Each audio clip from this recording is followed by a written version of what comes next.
Welcome and thanks for tuning in to the Victorian Aboriginal News Van Talks podcast. I'm your host, Charles Pakana.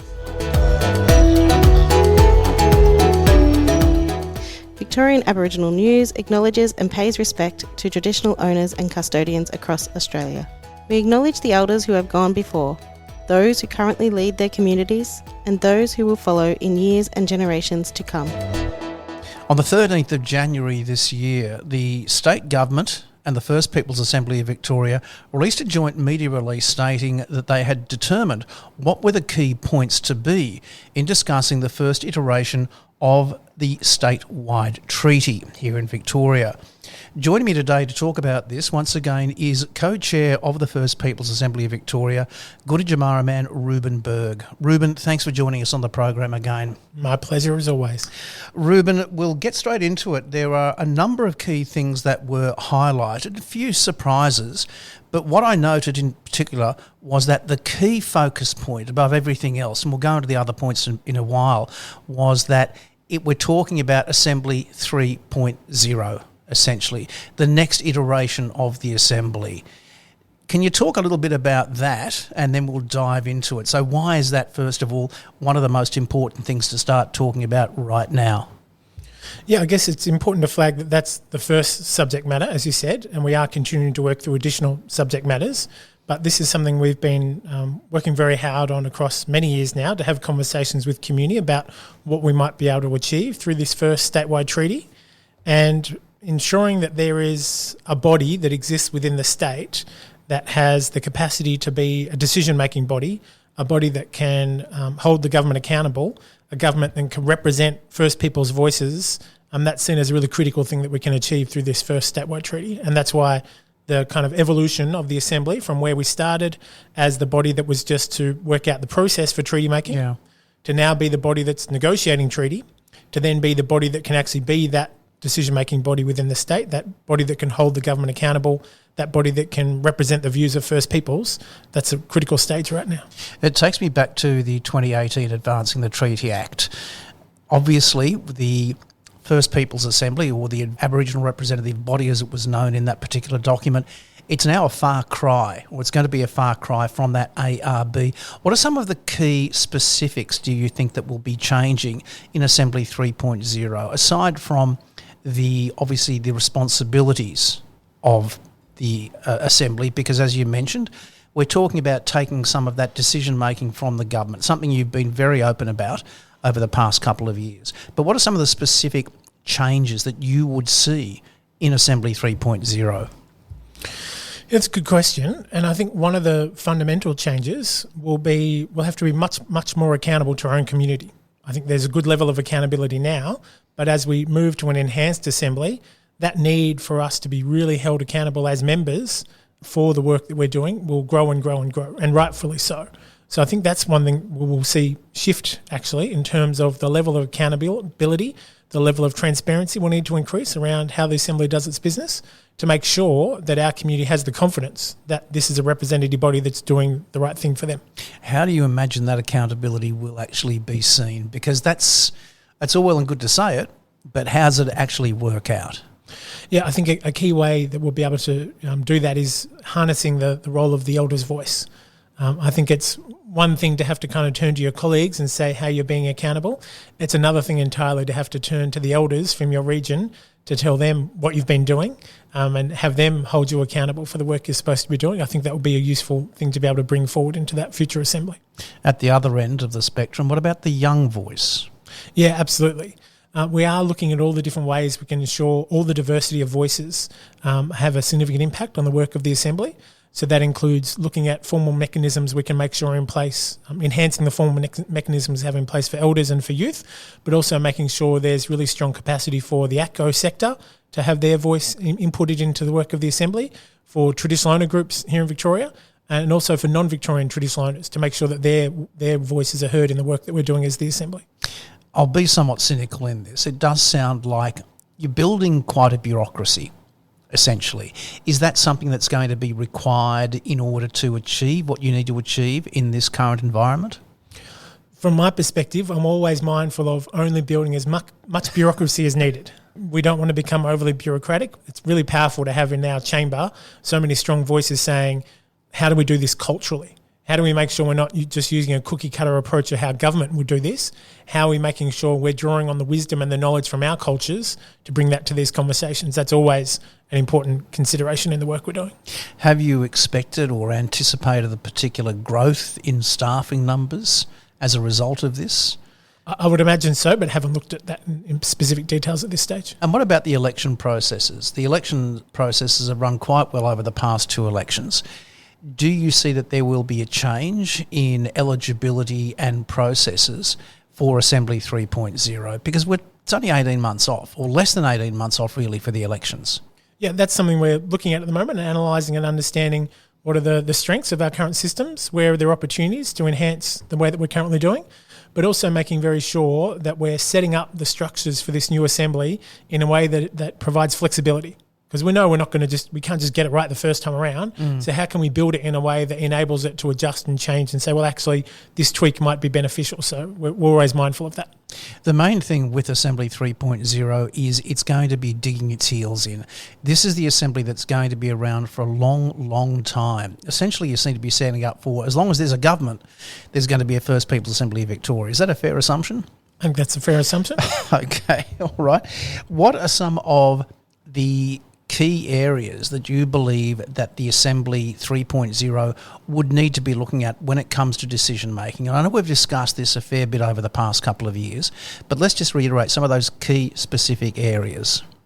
In terms of the decision-making powers that we think should be held by Assembly 3.0, yeah.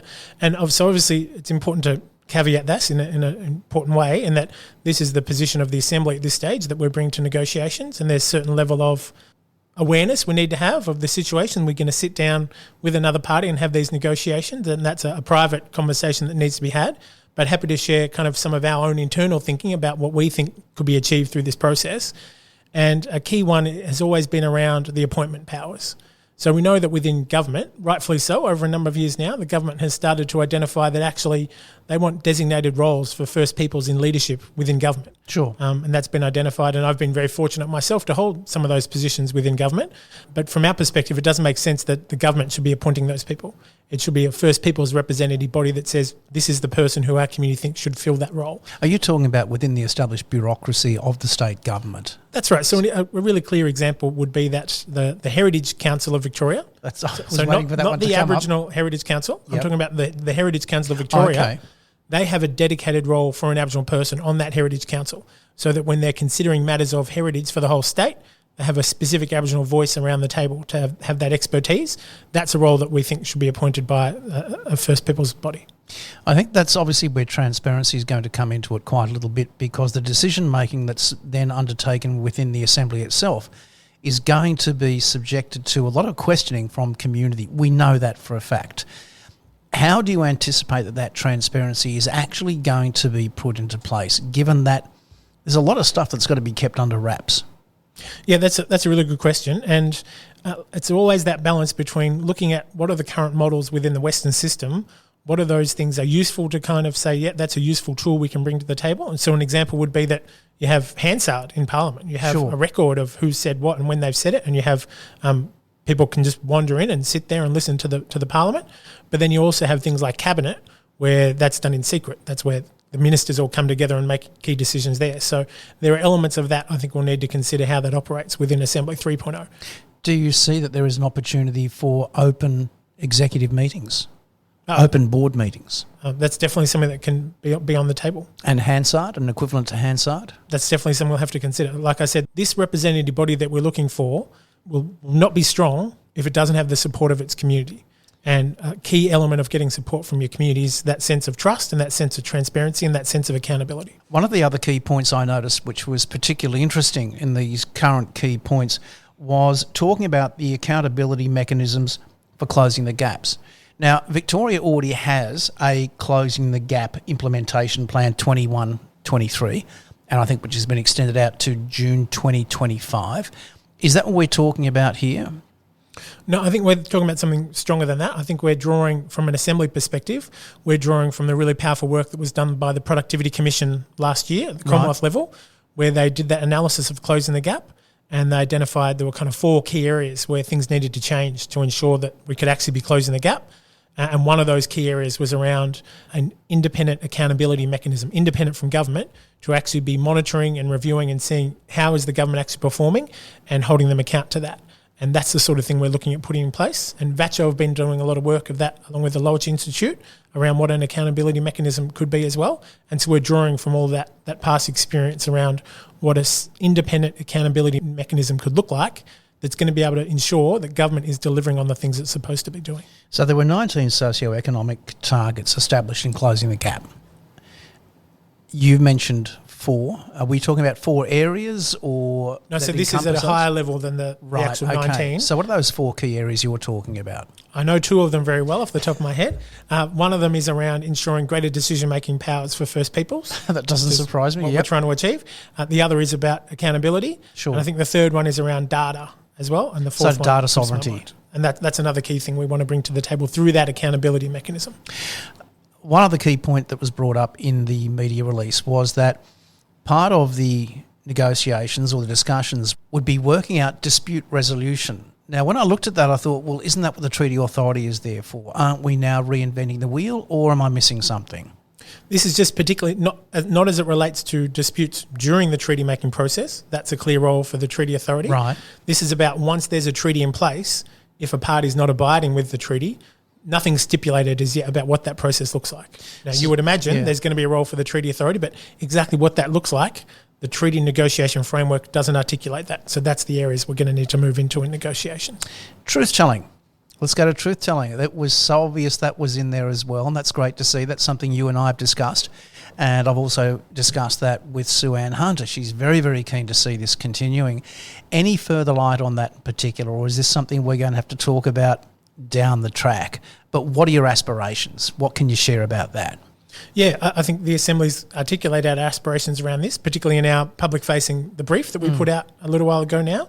And one of the key things in terms of that ongoing truth-telling is first off being a repository for all the truths and the knowledge that's been gained by Yurok so far, to make sure that that sits somewhere that's held by First Peoples institution.